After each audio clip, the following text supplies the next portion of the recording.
Every day, an eagle lands on his chest and tears out his liver.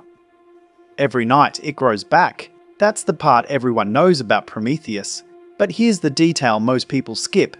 The eagle had a name. The Greeks called it the Caucasian eagle, and according to Apollodorus, it was born from Typhon and Echidna. A monster born from monsters custom made for one job. Zeus didn't just punish Prometheus, he designed a spectacle, chained him to a mountain in the Caucasus where everyone could see it. And this went on, not for years, not for centuries, for 30,000 years according to some sources, every single day. If all Prometheus did was steal a torch, this is the most disproportionate punishment in the history of mythology. So what actually happened? The real story starts at a dinner party, and it's weirder than the eagle. Before the fire, before the eagle, there was a dinner party. At a place called Mycone, gods and humans sat at the same table.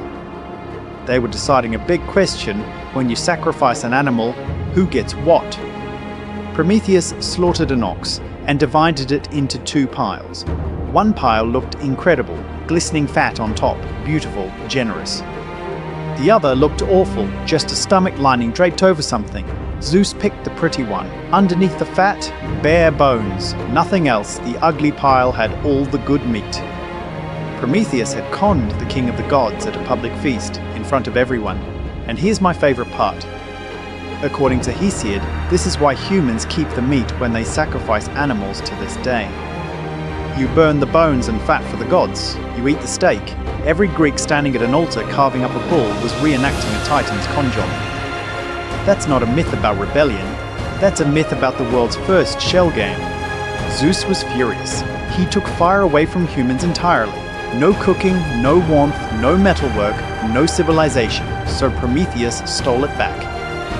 But the detail that gets me is how. He didn't carry a torch. He hid the ember inside a giant fennel stalk, specifically the dried pith of a narthex plant. It smoulders slowly, without burning through the stem. And here's the thing, the Greeks didn't invent this detail for drama. Fennel pith was actually used to carry embers across distances in the ancient world. Hesiod's audience would have nodded, they knew exactly what he meant. It's one of those details that makes you realize these stories were practical before they were mythological. But here's what most people miss entirely. Zeus's real revenge wasn't the eagle. That came later.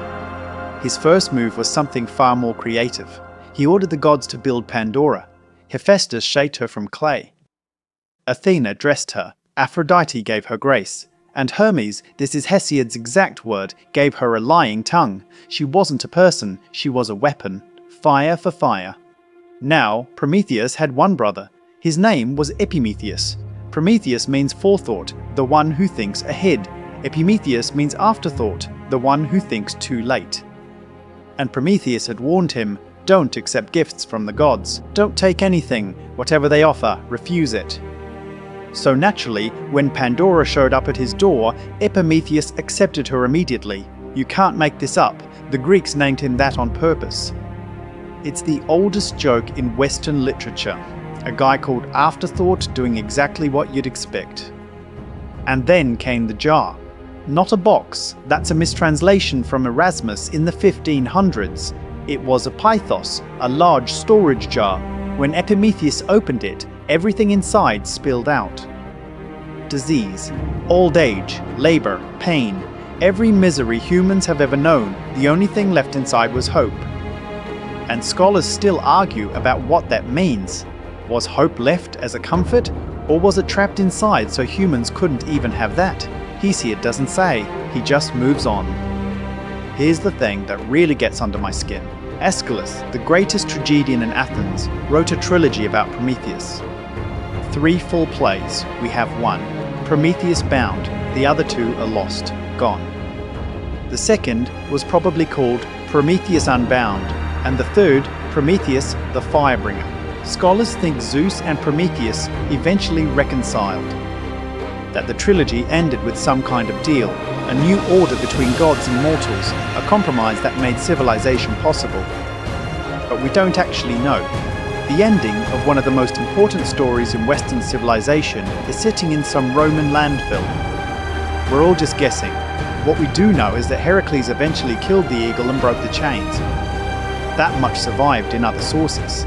But why Zeus allowed it, what Prometheus agreed to, what he gave up, that's gone.